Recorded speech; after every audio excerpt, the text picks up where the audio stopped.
Something changed around 2016, and I don't think anybody can fully explain what it was, but you can definitely feel it. Technology used to feel like it was helping you live your life, and now it feels like it's just trying to consume it. And I've been trying to figure out why everything feels so off lately. Not like bad day off, just more like there's been a fundamental shift and it's never shifted back. And the more I think about it, the more I realize we don't actually really miss the past. We miss how technology used to feel. If you think about how tech makes you feel now, you'll start to realize that it's just one big attention grab. It's just notifications, subscriptions, algorithms. It seems that everything just wants something from you. They want your time, your data, and your money. And it's just this fact that we aren't using technology anymore, and it's using us. I think some of us are aware of that, but it's still pretty subtle. It's not like your phone wakes up and says, "Hey bro, I'm about to ruin your attention span today." It just slowly does it. And then when you look up and you've been on your phone for 2 hours watching a guy power wash a driveway in Ohio, you start to ask yourself, how did I even get here and why am I hooked on this? And I think that just leads into this idea of social media isn't really social media anymore. It's more like algorithm media or interest media. Like, when was the last time you actually went on Instagram and TikTok and thought like, yo, let me see what my friends are actually up to today? Because you don't. Nobody does that. It's like you open the app and it just shows you whatever you think will keep you there the longest. And those aren't the same thing anymore. Back then, your feed was full of people you followed, your friends, maybe some creators that you chose, or some celebrities to follow. But now it's just random ass people and clips, highlights, and chaos, and it's just a slot machine. It's not your network anymore. You just scroll and maybe you see something funny. You scroll and maybe it's a guy cooking a steak in a bathtub. You scroll and now it's a podcast clip about dopamine. You scroll and it's a breakup story.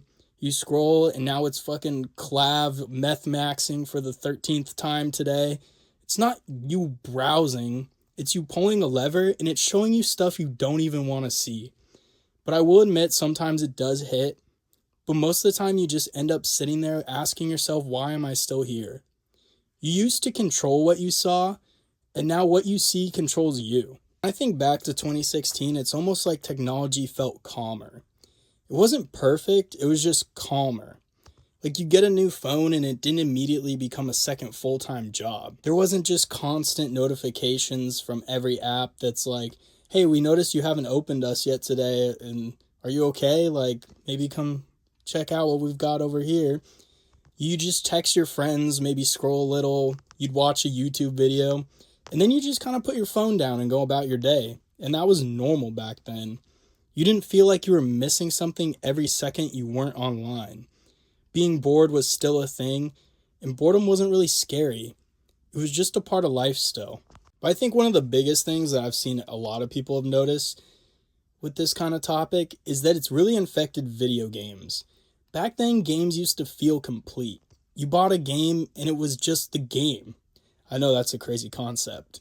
There was no logging in, no daily rewards, no season ends in 4 days, grind or regret it forever. You could just play or not play, and nothing really punished you for it. Now games don't feel like something you play. They almost feel like there's something you maintain now. Battle passes, daily missions, limited time everything.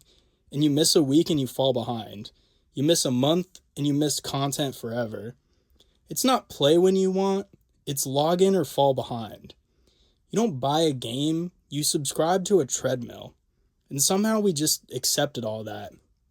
Like, yeah, bro, let me clock into my video game real quick. Like, it's your second fucking job. And I know not all games are like this nowadays, but it just seems like it's becoming increasingly rare for AAA studios that gave us titles we really used to love to actually make those same games with love again. Everything just feels like it's an addiction loop with season passes, battle passes, whatever pass, loot box, whatever. It doesn't really feel like the game you love anymore. It's just kind of this corporate slop, watered down version. And it's kind of hard to find games that replace that old feeling you used to get when you'd play like Call of Duty or Battlefield or what have you. You kind of got to diversify your games a little bit, and it's not impossible anymore, but it still hurts to see the things you love be turned into slop now. And think about like the kids growing up that have to play the slop when they really missed out on the good times. And I don't know. I still think there are still great games getting made, but they're harder to come by these days. You really got to look for it. I digress, but moving on to some other corners of the internet, something that I think has really changed since 2016 is gambling. Like, you can't go on the internet anywhere anymore without seeing gambling pop up. There's sports betting apps, there's odds posted on every game now, and streamers promote gambling like it's live content. Just for fun, low risk, free money, what have you. Celebrities are promoting it. Oh, if Kevin Hart's doing it, it must be okay. Like, yeah, nah, bruh. It's not even just like the ads, though. It just seems like it's baked into everything. Like, games have loot boxes, streams have sponsorships, even regular content is starting to feel like it's just pushing you towards gambling. I think Kick might be a whole front just to get people to gamble. But that's just my opinion. But you can't really avoid gambling anymore. And the other thing you can't avoid is OnlyFans and adult content. And they kind of go hand in hand because they're just everywhere, man. Like, you open Instagram, TikTok, you're gonna see it, guaranteed, especially if the algorithms learned you're a male. And it's not even really subtle anymore. It's like the internet kind of just collectively decided, yeah, we're gonna monetize everything now. Like your time, your attention, your body, even your personality. It's all, none of it's off limits anymore. Nothing can just exist. Everything's trying to pull something out of you. And after a while, man, you start to feel it. Because the internet doesn't feel like a place you really hang out anymore. It feels like something that you're constantly trying to get away. It feels like something that's constantly trying to get something from you. And I think all this idea of technology kind of using us now is really kind of started to make the future look bleak. And I think this is where it really starts to feel weird because technology felt like it used to promise better games, cooler tools, more creativity, endless possibilities. But now it seems like it kind of just promises automation, efficiency, and eventual replacement. It used to ask, what can humans create with this? Now it asks, how many humans can we remove? And even if that fear is a little exaggerated, it doesn't feel exaggerated. Because look at all this AI stuff that's going on. Like, when the future stops feeling exciting, people start looking backward. And I think that's why we remember 2016 as the last good year. Another thing about 2016 was monoculture was definitely still alive. And I don't think people explain this part that very well. Because back then, everyone saw like the same stuff, right? The internet wasn't so fragmented as it is now. Everyone saw the same memes, people listened to the same music, people watched the same YouTubers. If something blew up, it blew up for everyone. Now your feed isn't my feed, your timeline isn't my timeline. Everything's so personalized, and personalized culture is now the norm. And it doesn't really feel like culture at all anymore. It's just fragmented little subcultures of everybody that doesn't really talk to each other anymore. Like, everyone's living in a slightly different version of reality, which kind of honestly explains a lot. But for me, back in 2016, I was still in middle school. And yeah, I'm a little bit biased because those were my formative years when there was the Wii, Xbox 360, and Minecraft was a really big deal. And, you know, I think I was really clouded by judgment, or clouded by nostalgia, to say, when I think about it now. Because, you know, I was just a kid. Life was great.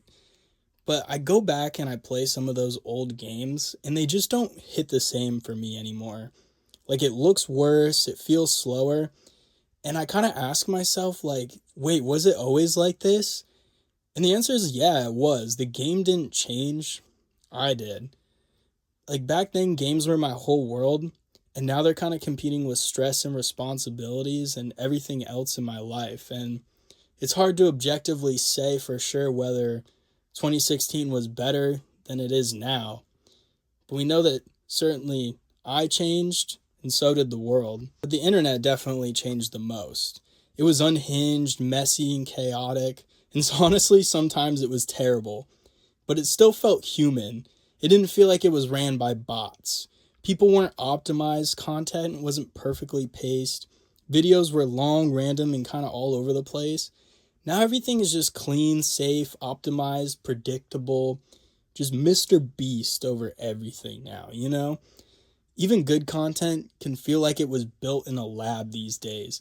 Like, the internet didn't really get worse, it just got, like, controlled and Mr. Beastified. So kind of wrapping up my ramblings here, I don't think 2016 was perfect. And if it happened again today, people would still complain nonstop. There would still be drama, there'd still be bad content and broken games. I think the difference is we weren't hyper aware yet.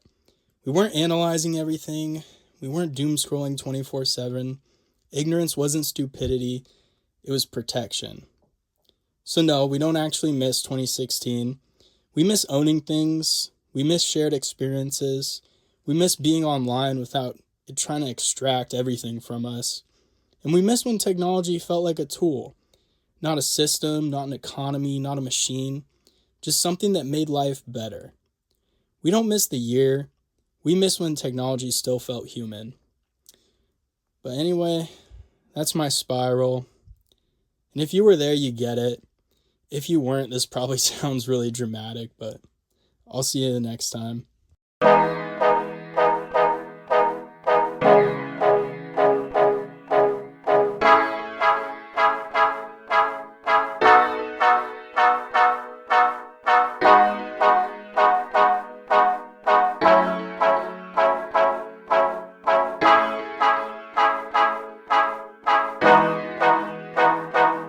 Wake up!